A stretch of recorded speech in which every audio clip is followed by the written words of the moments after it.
نحمده ونصلي على رسوله الكريم اما بعد فاعوذ بالله السميع العليم من الشيطان الرجيم بسم الله الرحمن الرحيم رب اشرح لي صدري ويسر لي امري واحلل عقدة من لساني يفقهوا قولي رب يسر ولا تعسر وتمم بالخير۔ سورۃ القصص آیت نمبر 22 سے 29 تک آج ہم نے پڑھنی ہے۔ بسم اللہ الرحمن الرحیم۔ وَلَمَّا تَوَجَّهَ تِلْقَاءَ مَدْيَنَ، وَلَمَّا اور جب،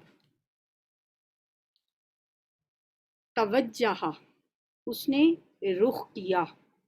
ہم اردو میں بھی استعمال کرتے ہیں نا توجہ کرنا، وہ بھی اس کا مطلب بھی ہوتا ہے رخ کرنا۔ تلقاء طرف مدین، مدین کی، اور جب اس نے مدین کی طرف رخ کیا، قالا تو اس نے کہا، کس نے کہا؟ موسیٰ علیہ السلام نے، عسیٰ امید ہے، ربی کہ میرا رب، ان یہدینی کہ مجھے ہدایت دے گا، مجھے رستہ سجھائے گا، مجھے دکھائے گا، سواء السبیل سیدھا راستہ۔ مدین جو ہے، مدین کا علاقہ، مصر جو ہے نا وہ جزیرہ نمائے سینا کے ایک طرف ہے، مدین کا علاقہ اس کے دوسری طرف ہے۔ مصر سے مدین جانے کے لیے پورا صحرائے سینا عبور کرنا پڑتا ہے۔ حضرت موسیٰ علیہ السلام نے مدین جانے کا ارادہ اس لیے کیا کہ یہ علاقہ جو تھا یہ فرعون کی سلطنت سے باہر تھا، اب وہ فرعون کے علاقے سے باہر نکل جانا چاہتے تھے۔ اب ظاہرہ صحرا سے گزرنا تھا، صحرا سے گزرتے ہوئے بھٹکنے کا بھی اندیشہ ہے۔ جب ایسے حالات ان کے لیے پیدا ہو گئے کہ انہیں فوری طور پہ نکلنا پڑا، فوری طور پہ جانا پڑا، تو انہوں نے پھر اللہ تعالیٰ سے دعا کی، رخ کیا مدین کا، اور اللہ تعالیٰ سے دعا کی اور اللہ سے امید ظاہر کی کہ عسیٰ ربی ان یہدینی سواء السبیل، اللہ مجھے سیدھے رستے کی طرف میری رہنمائی فرمائے گا، مجھے سیدھا رستہ دکھائے گا، مجھے اپنے اللہ سے بہت امید ہے۔ یعنی لکودک صحرا ہے، اب اس میں سفر کرتے ہوئے مجھے رہنمائی کی ضرورت رہے گی، اور مجھے امید ہے کہ میرا رب میری مسلسل رہنمائی کرتا رہے گا اور مجھے بھٹکنے سے بچائے گا، کہ وسیع و عریض صحرا میں کہیں ایسا نہ ہو کہ میں رستہ بھول جاؤں، بھٹک جاؤں، تو پھر ایسے مسافر کا انجام تو بہت ہی بھیانک ہو سکتا ہے جو صحرا میں بھٹک جائے۔ ولما واردا، اب دیکھیں بیچ میں سے سارا سکپ کر دیا گیا، یہ نہیں بتایا کہ اب اتنا لمبا راستہ انہوں نے کیسے طے کیا، کیسے صحرا عبور کیا۔ بہرحال اللہ سے دعا کی تھی تو اللہ تعالیٰ نے انہیں یہ راستہ ان کے لیے آسان کر دیا۔ اور اگلی بات ہے، اب جب وہ مدین پہنچ جاتے ہیں، ولما اور جب، اوپر بھی ہم نے پڑھا ولما اور جب کے لیے ہم نے اذا کا لفظ بھی پڑھا ہوا ہے، از بھی پڑھا ہوا ہے، کلا ماں بھی پڑھا ہوا ہے کہ جب کبھی کلا ماں کے لیے آتا ہے، تو لما بھی جب، ولما اور جب واردا وہ پہنچا، وارد ہوا، ماء مدین مدین کے پانی پر، ماء کہتے ہیں پانی کو، مدین کے پانی پر یعنی مدین کے ایک کنویں پر پہنچا۔ وجدہ تو پایا، علیہ اس پر، امتم من الناسی لوگوں کے ایک گروہ کو۔ امت کے کئی معنی میں نے آپ کو بتائے تھے، جن میں سے ایک مطلب ہے گروہ۔ امتم من الناسی لوگوں کے ایک گروہ کو پایا اس پانی پر، یسکونا کہ وہ پلا رہے تھے، سقا یسقی ہوتا ہے پلانا، ساقی بھی کہا جاتا ہے پلانے والے کو۔ سقا کا لفظ بھی آپ نے سنا ہوا ہے، جو اب سے کوئی 50 سال پہلے سکے گھروں میں پانی ڈالا کرتے تھے مشکیں بھر کے، تو پانی پلانے والے کو ساقی کہا جاتا ہے، اور پانی جو لا کے لوگوں کے گھروں میں پرووائڈ کرتے تھے انہیں سقا کہا جاتا تھا۔ تو یسکونا کہ وہ پانی پلا رہے تھے، ظاہر اپنے